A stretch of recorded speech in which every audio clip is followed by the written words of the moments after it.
ഏലം കൃഷിക്ക് മാത്രം നൽകിയ പട്ടയഭൂമിയാണ് മകേരം പ്ലാന്റേഷനേത്. പക്ഷേ ഈ ഭൂമിയിൽ റിസോർട്ട് കൂടി പ്രവർത്തനം ആരംഭിച്ചു. വഴിവിട്ടാണ് റിസോർട്ടിന് ഇവിടെ അനുമതി നൽകിയത്. ഇതിന് സഹായം നൽകിയത് ജില്ലാ കളക്ടറേറ്റിലെ ചില ഉന്നത ഉദ്യോഗസ്ഥരാണ്. ഇപ്പോൾ ആ മലയ്ക്ക് മുകളിൽ ഉരുൾപൊട്ടൽ കൂടി ഉണ്ടായിരിക്കുന്നു. അതിൻ്റെ താഴത്തായിട്ടാണ് ഈ മകേരം പ്ലാന്റേഷൻ പ്രവർത്തിച്ചിരുന്നത്.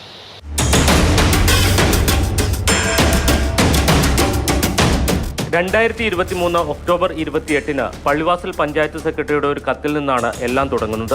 മകേരം പ്ലാന്റേഷനിലെ 7 പഴയ കെട്ടിടങ്ങൾ രൂപമാറ്റം വരുത്തി റിസോർട്ടുകൾ ആക്കിയിട്ടുണ്ടെന്നും ഇതിന് ലൈസൻസ് അനുവദിക്കുന്നതിന് തടസ്സങ്ങളുണ്ടോ എന്നും ചോദിച്ചായിരുന്നു കത്ത്. ഈ ഭൂമി ഏലപ്പട്ടയമാണെന്നും വ്യക്തമാക്കിയിരുന്നു. കത്ത് ലഭിച്ച് നടപടി ആരംഭിച്ചപ്പോൾ തന്നെ കളക്ടറേറ്റിലെ കെ സെക്ഷനിലെ junior superintendent C Anilkumar NOC അനുവദിക്കുന്നത് ദേവികുളം സബ് കളക്ടറാണെന്നും പഞ്ചായത്ത് സെക്രട്ടറിയുടെ കത്ത് RDO ഓഫീസിലേക്ക് കൈമാറാമെന്നും നോട്ട് എഴുതി. എന്നാൽ 15 മിനിറ്റിനുള്ളിൽ ഇതിൽ ഡെപ്യൂട്ടി കളക്ടർ കെ മനോജിന്റെ ഇടപെടലുണ്ടായി. 2010 ജനുവരി 21 മൂന്നാറിലെ എല്ലാ നിർമ്മാണ പ്രവർത്തനങ്ങൾക്കും NOC നിർബന്ധമാക്കി ഹൈക്കോടതി ഉത്തരവിറക്കുന്നത്. അന്നു മുതൽ ഇത് നിയമമാണ്.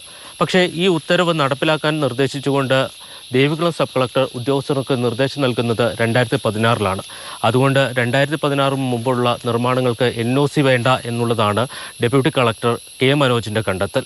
അതുവഴി ഇദ്ദേഹം വഴിവിട്ട സഹായമാണ് മകേരം പ്ലാന്റേഷന് നൽകിയത്. ഇത് നിയമവിരുദ്ധമാണെന്ന് അമിക്കസ് ക്യൂറി തന്നെ ഹൈക്കോടതിയിൽ റിപ്പോർട്ട് നൽകിയിട്ടുണ്ട്. മറ്റൊരു നിയമലംഘനം കൂടി നടന്നു. ഏലപ്പട്ടയ ഭൂമിയിൽ റിസോർട്ട് പ്രവർത്തിക്കാൻ അനുമതി നൽകിയതാണിത്. വാണിജ്യ കെട്ടിടങ്ങൾക്ക് NOC നൽകേണ്ടത് ജില്ലാ കളക്ടറാണ്. പക്ഷേ ഹൈക്കോടതിയിൽ നിന്നും വിശദീകരണം തേടുന്നതുവരെ ഈ ഫയൽ ജില്ലാ കളക്ടറുടെ മുന്നിലെത്തിയില്ല. മുൻ ജില്ലാ കളക്ടർ ഷീബ ജോർജ് ഫയലിൽ ഇത് രേഖപ്പെടുത്തുകയും ചെയ്തിട്ടുണ്ട്. നിയമലംഘനം കണ്ടെത്തിയതിനെ തുടർന്ന് സർക്കാർ ഏറ്റെടുത്ത പോതമേട്ടിലെ ഒരു റിസോർട്ടാണിത്.